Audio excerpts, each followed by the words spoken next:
Hello, and welcome to the Evolve with Latoya show. Let me make sure I'm all set up.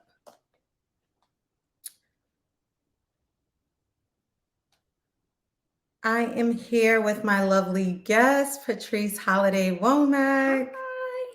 Thank you for joining me. Yashi has been helping me behind the scenes. Thank you so much for having me. I'm just going to make sure. Oh. No, I'm very happy. Third year. He's actually in a dorm. I think they're all Black men. Okay. And he hasn't had that the first 2 years. I think last year, it's interesting. It was mostly Hispanic. In the first year, it was mostly white. Actually, he had a single. His first year, he wasn't in a suite. But I'm happy to see that because he has not found his people, and I'm hoping and I pray. And I met one of their moms when I was there. And it's such a difference, third year moving in. It's like, bye, I'm about to go on a trip. Like, bye. And so, well, even after a while, the first year, I mean, I don't know. There was moments I would go in his room and I would just lay on his bed or stuff like that. The first year, but third year, that. I want to expand on something you said. You said I would go in his room and lay on his bed. Ladies and gentlemen, that first night, when they not there, and you walk past that room, whether it's messy or not, you gonna feel it. And you know what I want to say about that? I'm so exhausted. I don't know what to. You be exhausted, but you're gonna walk past and you're gonna feel a sense of pride. Yeah. Because they're gone and you did that. I did that. I did that, right? Because the odds was against us, right? Yes. Okay. Yes. Statistically, the odds were against us, but we did that. Mm-hmm. But then there's also gonna be this emptiness that you feel. Yeah. And another thing, you're gonna be alone. Yeah. You're gonna be alone in that feeling. You had your husband and your daughter. I was literally physically alone. But okay, fine. Still, okay, that's fine.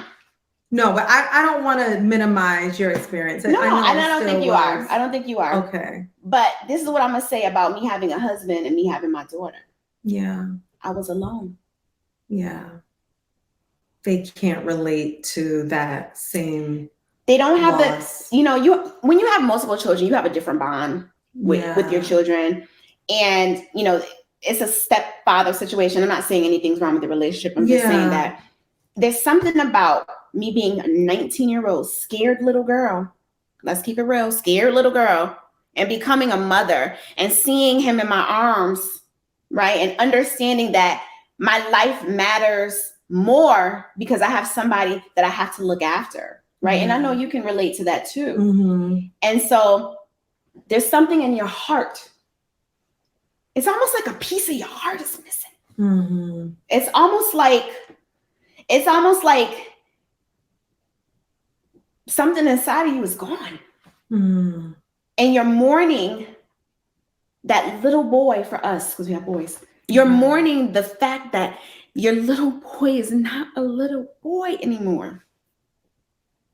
And it's like a roller coaster. It's like, yeah, I'm proud I did that. Yeah, it is a roller coaster.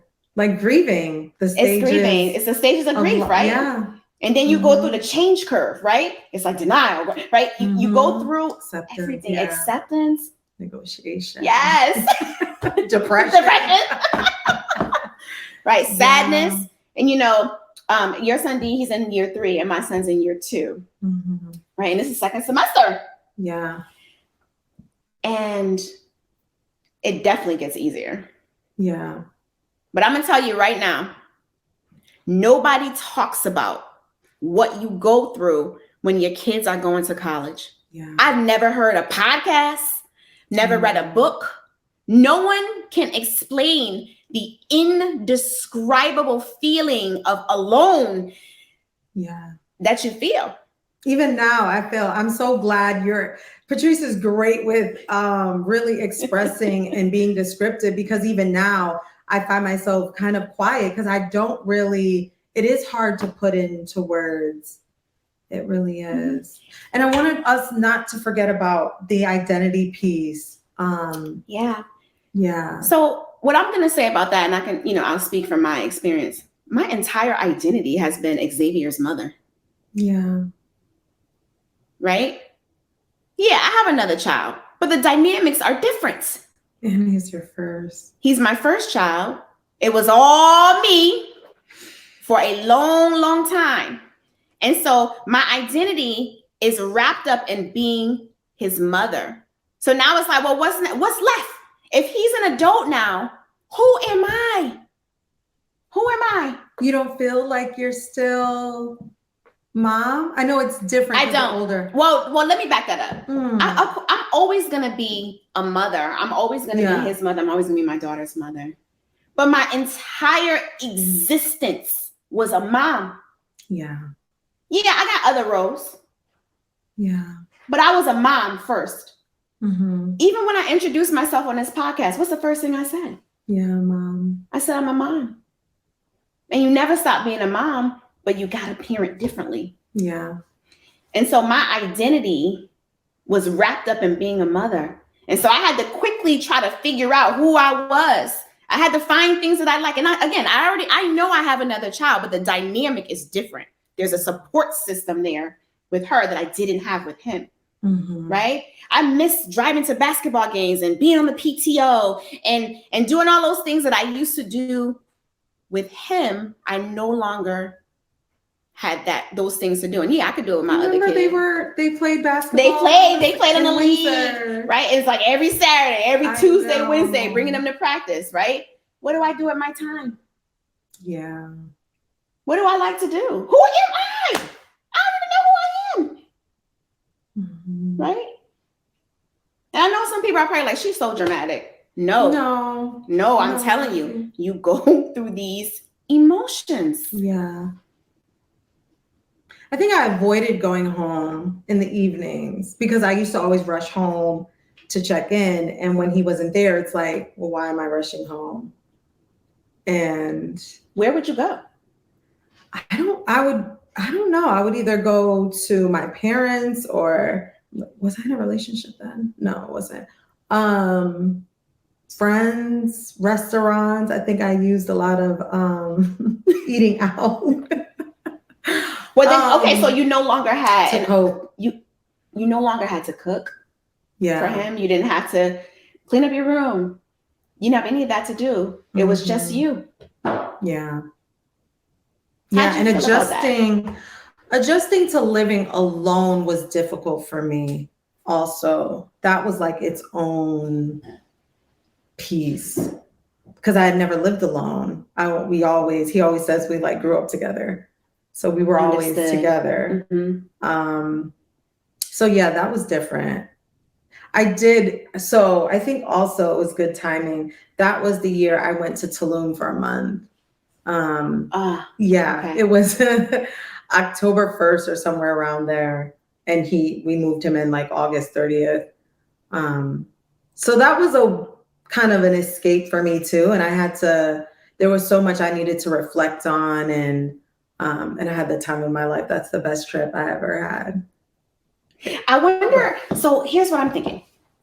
I wonder if you needed to not be home to cope with everything that was happening. So you were not even in your surroundings anymore. Now you were in a different country. Mm-hmm. You were in a pandemic. People were like, are you? Listen, I remember seeing the photos and videos on Facebook. You were having the time of your life. Like, I earned this trip. Yeah, I went through hell that summer. It was like, I was exhausted. I was like tapped out and I was like, I'm going to go. It was a kind of an impulsive decision, but I don't regret it. But you're right. That's how I had to cope with my identity. And some things that I recommend for people, what was helpful was, again, therapy, counseling. And y'all, I struggled, even though I was preparing with my therapist leading up to this, but there was just some things you couldn't really prepare for. Yeah. I don't think you can prepare for it. Yeah. It's interesting because I was in a Target, my favorite place. I know. And people just be talking to me. I don't know why, they just do. And I saw someone that I don't really know her like that, but I know I've seen her around school and stuff like that. So I knew that she had a son. And she said, "Oh, I'm here buying whatever he needed for college." It's like PTSD when people say that. Right? And I said, "How you feel?" And she said, "I don't know." She was like, "I want to be like good riddance." Yeah, there's a part of you. And I said to her, I said, "You know what? Feel how you have to feel." I said, "Because you did that, mommy. But guess what? Guess what? When you drop," I think he was going to school somewhere in like Philly or like in that area. When you drop him off to college, be proud of him, but feel how you have to feel. You literally have to feel it and go through it and cope with it." Yeah. So if that meant that you had to go to Tulum for a month and I had to cry balled up in the corner of my bed. I went to the beach every day. Oh my God. If only I had that option, right? But you have to feel it. Yeah. And it's an indescribable feeling that you have. Yeah. And it's like the happiness. It's like chaotic. It's chaotic. Yeah. It really is. It's like just because we have to make room to also like highlight the accomplishment. Absolutely. You know? And you don't want to discourage them and be like, "Oh my God, mommy misses you so much." I know. You know, but deep inside you can't wait for family weekend. I know. Yeah. You know, so it's something that I wish more people would talk about it. Yeah. Because we need to have these type of conversations, because I don't think anyone can truly be prepared for these moments. And now, again, I have another child who is 13, and eventually she's going to do something, right? She's going to go off. Is it going to be easier? I doubt it. But they're two different kids. Yeah. Right? And the structure that she naturally has, I don't have to worry. That too. Right? So it's something to think about also. It is. I'm going to go to the comments. I haven't, I've been usually on the other two shows that I've done, I'm usually like responding to people, but I've been trying to be more in the moment. And I think this conversation again is more vulnerable. But I don't want to forget about those watching. Thanks for watching. Let me see. Another empty nester. Jessica, traveling is my coping skill. Yeah. Yeah. You got to do what you got to do to be able to take care of you also. Yeah. No judgment, right? None. It's, yeah. What did you talk with someone during your journey? Who was like your support? I didn't have one. You don't have any other friends who have kids who are... So actually I do. So one of my good friends, we have sons that are exact same age, and he actually was in college somewhere else. And so, we talked about it, but he went off first. So she kind of prepared me for what was to come, but you really can't be prepared. You. No, you didn't. Y'all, I think I was so caught up with everything. And then the second year was less chaotic, but still chaotic on some degree. It's only this year that I feel like we got this. Bye. Not bye. No, so she said to me, because he was further away, so she had to go on the airplane. Now, would I be able to take that? Absolutely not. Yeah. I think now I could. Like if he said to me, "Ma, I want to transfer to a school," and I had to get on an airplane, now I could. But back then, absolutely not. And then don't forget, it was pandemic, so we were home. We were home for those years. So it was 2021. So we were home together all the time you. for more than a year. Okay. It's like good riddance, but not really, you know? So they're tangible. You can see them. You can touch them, right?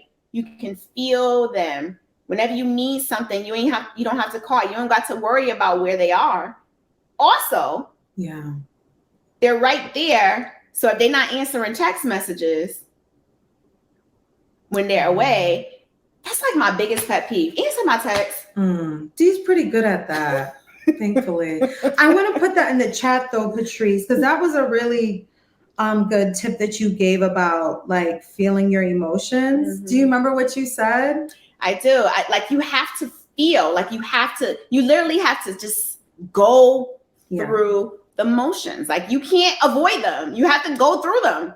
Go through the motions. Yes. You cannot. You literally can't. If you could. Some people do. I know they don't sit with their emotions because it's hard. Because I've seen some parents that are very disconnected from the experience, but that's how they're trying to cope.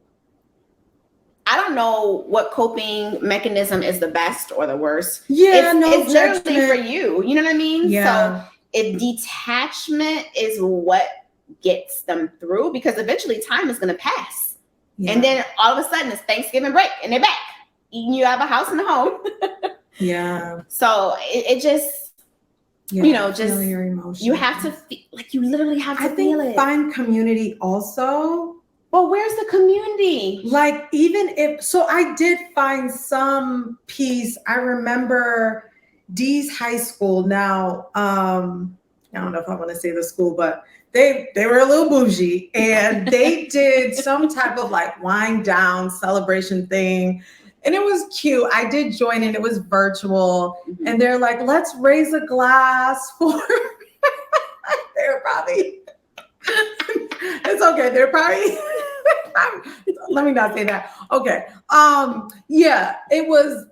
And so I felt, because they also, when I was able to share with them, I was checking my son's email and I felt so good that there were another mom saying, oh yeah, I was too, because we almost missed the deadline and he wouldn't have been able to move on campus. Kids are not good with emails like we are. Well, some. Well, let me say this to you. I thought about that. I was like, give me your email passwords and stuff like that. I didn't do that. Yeah. Because at the end of the day, they're up there. They're at their college. No. This was before. Oh, this was before. Yes. We almost missed deadlines. This was preparation. So I found community with them that was helpful. I think they were connected to his high school.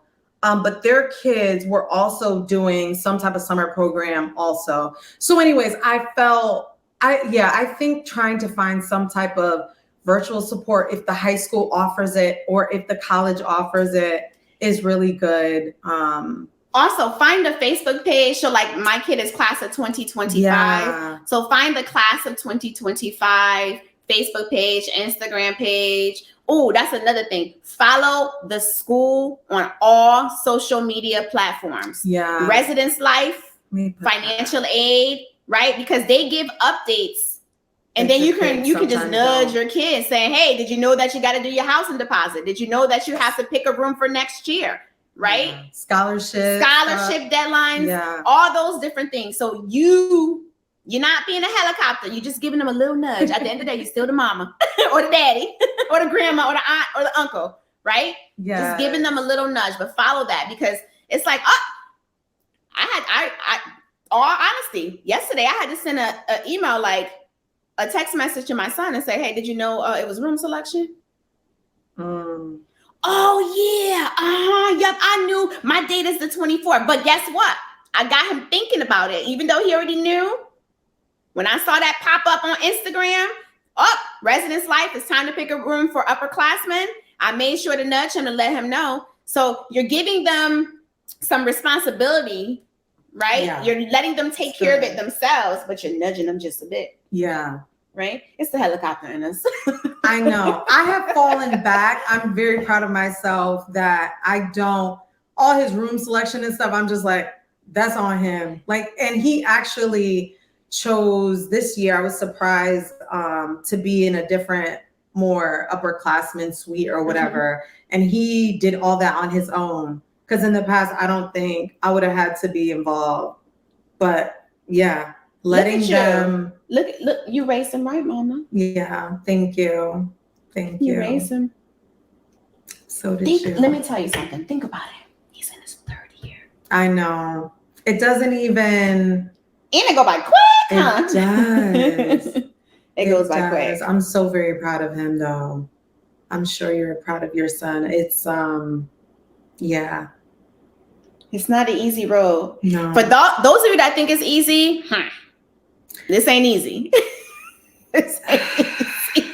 It's a roller coaster. I don't have any other adjective to describe it except it's all over the place. Yeah. Right? It's positive, it's negative. Yeah, embrace that. Embrace it, right? Yeah, embrace that. And I think with identity, when I think about, because I've been a mom from most of my life, I think that's why there's also part of me that still desires children. It's like, this is all I know. And I feel like I'm good at being a mom. And you absolutely are. No, but I enjoy children. But I think, the identity piece, like even him moving on campus, I still see myself as Dee's mom. And so I heard someone said something like, oh, well, your kid's over 18, you're not really like, they didn't say like you're not really a mom. It was like some conversation I saw on social media, and I was like, but I think because we're still very involved, and I know on the flip side, there are parents who are pushing their kids out the door because whether the experience was very challenging or there was a lot going on, no judgment on that piece. But I know Dee has said that to me, like, thank you for not just pushing me out there and expecting me to know everything, because our kids don't know everything at 18, 19. So you're saying our kids don't know everything at 18, 19, 20 years old, right? We were already mothers by then. We didn't know anything either. Yeah. And we had this human being that was counting on us. Yeah. So as far as the identity piece, we always going to be a mother. Yeah. We always going to be mama.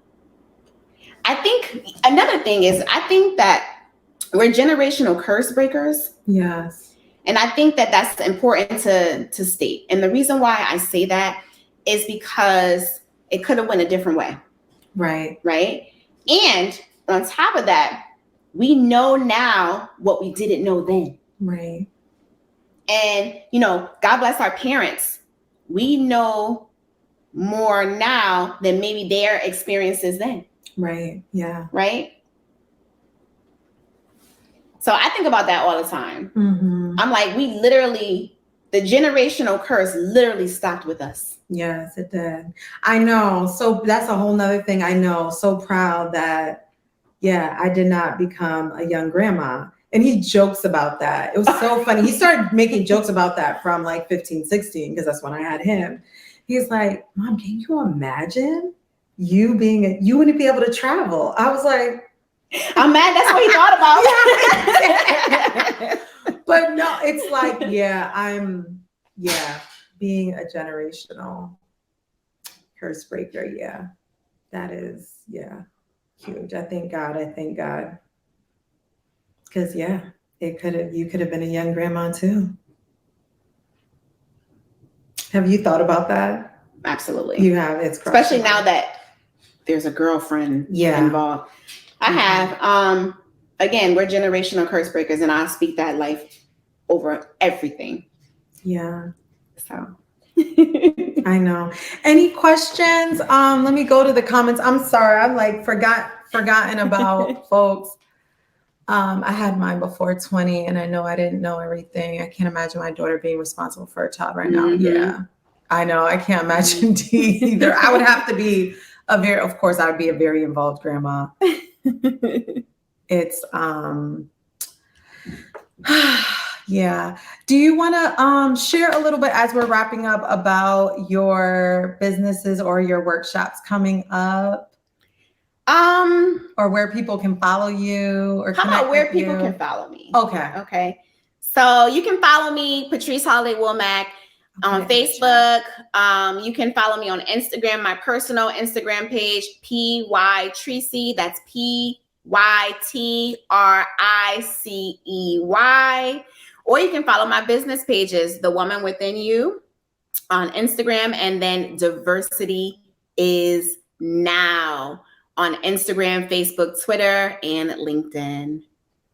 Thank you so much for inviting me here today. Yes, thank you for joining in. Thank you for joining in. And I always forget to share my where people can follow me. Yeah, where can people follow you? So I'm on LinkedIn also and Facebook, Latoya Watson. And then on Instagram, I am at EMDR Intensives and Single Ladies Coaching. Thank y'all for joining in. Feel free to drop your questions and we'll come back and answer. May you continue to evolve. Bye.